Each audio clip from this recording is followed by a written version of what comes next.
जब इस देह की अवस्था कुछ अधिक हुई तो हमने पाया व्यासपीठ पर बैठने वाले अधिकांश जन अनधिकृत हैं, अथवा यदि वे अधिकृत हैं तो लोभ से, मोह से अथवा अहंकार से वे धर्मशास्त्रों की अनुचित व्याख्या करने में लगे हैं। प्रत्येक व्यक्ति यह चाह रहा है कि संपूर्ण हिंदू समाज बस उसके पीछे चले, अन्य संप्रदायों की निंदा करके, अन्य पूर्वाचार्यों की निंदा करके, अन्य इष्टों को हेय दिखाकर प्रत्येक धर्माधिकारी ये न केन प्रकारेण अधर्म पोषण में लगा हुआ है। जो धर्म मार्ग पर स्थित हैं, जो शास्त्रों के तत्व को यथार्थतः जानते हैं, जो देवताओं के अभेदत्व के मर्म को समझते हैं, ऐसे व्यक्ति बहुत कम शेष हैं। मैं धर्मशास्त्रों की प्रामाणिकता के लिए संघर्षरत हूं। किसी भी व्यक्ति से निजी राग या द्वेष रखकर मैं उसका खंडन नहीं करता।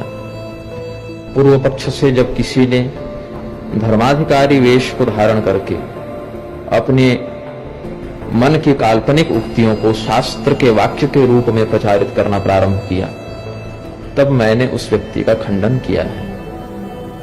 कुछ शुभचिंतक गण यह सलाह देते हैं कि मुझे तुरंत प्रतिक्रिया नहीं देनी चाहिए, सही समय आने पर मुझे कहना चाहिए, किंतु वे व्यक्ति यह नहीं बताते कि सही समय कब आएगा और उसकी पहचान कैसे होगी।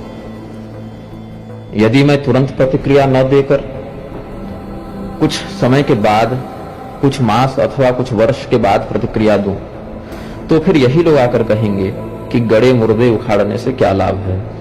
यदि आप इतने ही ज्ञानी थे और इतने ही शास्त्रज्ञ थे तो आपने उसी समय प्रतिकार क्यों नहीं किया जब अधर्म का व्याख्यान हो रहा था।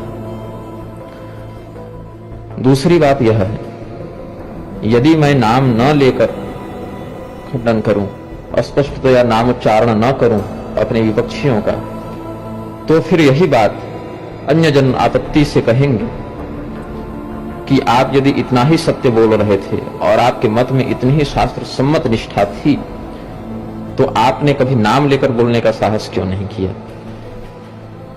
पूर्व के सभी धर्माधिकारियों ने लघु अथवा बृहत प्रारूप में यही किया है। उन्होंने विरोध तो किया अधर्म का, किंतु नाम लेकर नहीं किया, सार्वजनिक रूप से आकर नहीं किया। इसका दुष्परिणाम यह हुआ कि अधर्म का वे खंडन तो करते रहे, किंतु लोगों के मन में यह बात बैठ ही नहीं पाई कि इस अधर्म का स्रोत क्या है, किस व्यक्ति के द्वारा यह बात प्रचारित हो रही है। मैंने जितने भी लोगों का खंडन किया है और भविष्य में करूंगा, उन सबों का नाम लेकर करूंगा और उसी समय करूंगा जब उसके उस अशास्त्रीय कथन की प्रासंगिकता समाज में विद्यमान हो। यदि बाद में मैंने खंडन किया तो दो विपरीत परिणाम सामने आएंगे। एक तो उस वक्तव्य की प्रासंगिकता समाप्त हो जाने से व्यक्ति आस्थान्वित होकर धर्म पक्ष का श्रवण नहीं करेगा, और दूसरी बात कि तब मुझ पर यह आरोप लगेगा कि बीती बातों को पुनः क्यों आप द्वेषवश उछाल रहे हैं। ऐसा नहीं है कि मेरे अंदर इनके प्रति सम्मान नहीं है, और ऐसा भी नहीं है कि मैं सर्वज्ञ हूं। मेरे आचरण में, मेरे वक्तव्य में, मेरी लेखनी में जो शास्त्र विरुद्ध बात हो, मैं स्वयं कहता हूं कि श्रेष्ठ आचार्यगण उसका भी समाधान करें, उसका भी खंडन करें। साथ ही यह भी कहता हूं कि अन्य आचार्यों के पास भी जो अशास्त्रीय वक्तव्य विद्यमान है उनका भी खंडन बिना किसी लोभ और बिना किसी भय के कारण पीछे हटे कर दिया जाए।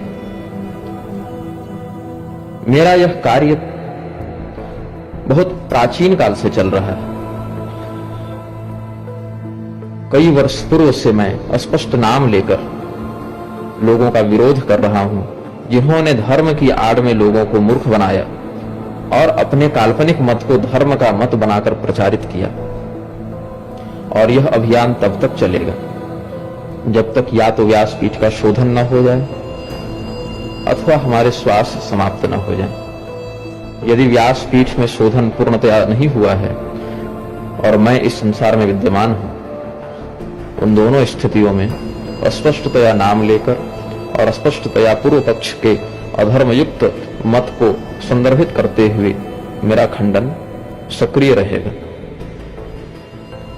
किसी भी संप्रदाय, किसी भी देवता, किसी भी मान्य परंपरा प्राप्त ग्रंथ के प्रति यदि कोई भी व्यक्ति, किसी भी पद पर आसीन व्यक्ति, किसी भी मत को मानने वाला व्यक्ति आक्षेप करता है, तो उसे मेरे विरोध का सामना करना ही होगा। धर्मशास्त्रों की मर्यादा को छिन्न भिन्न करके स्वकल्पित मतों का प्रसारण करने वाले प्रत्येक व्यक्ति के विरुद्ध मैं सदैव खड़ा रहूंगा। जब तक हम अपने धर्मशास्त्रों के प्रति और आराध्यों के प्रति असंदिग्ध श्रद्धा नहीं रखेंगे, तब तक सनातनी समाज का विकास नहीं होगा।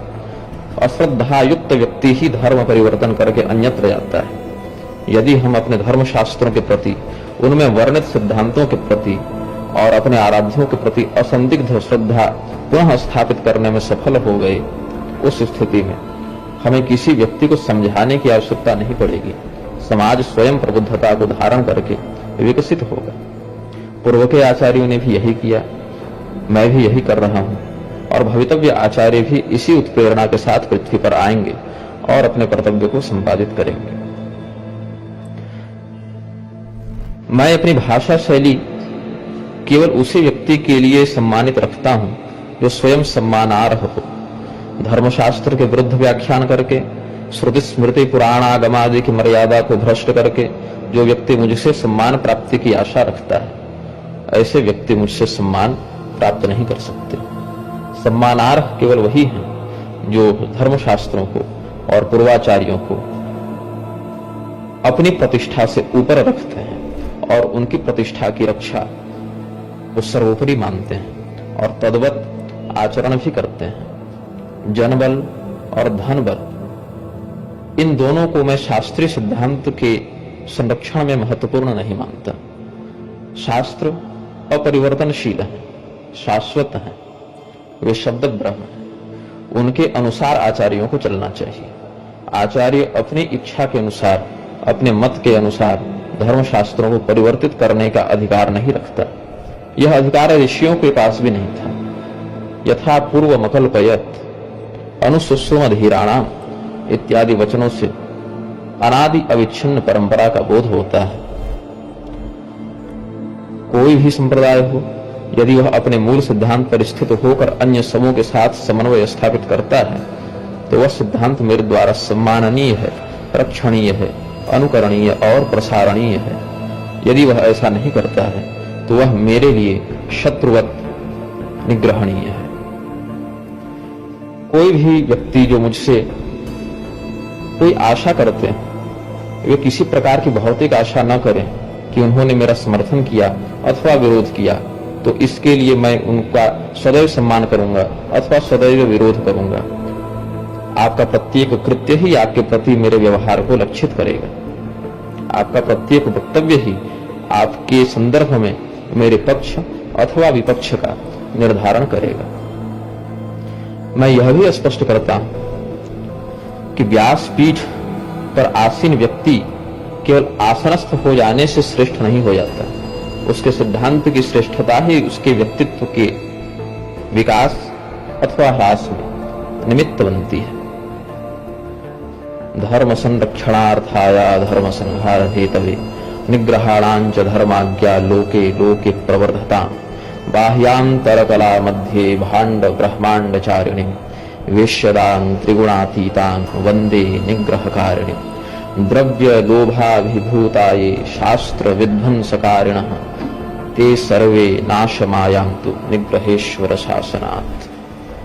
सर्वे भवन्तु सुखिनः, सर्वे सन्तु निरामयाः, सर्वे भद्राणि पश्यन्तु, मा कश्चित् दुःखभाग् भवेत्। शास्त्र प्रामाण्य रक्षार्थं निग्रहोऽहं भुवि स्थितः, न मन्ये गणये नैव विना शास्त्रं चतुर्मुखम्।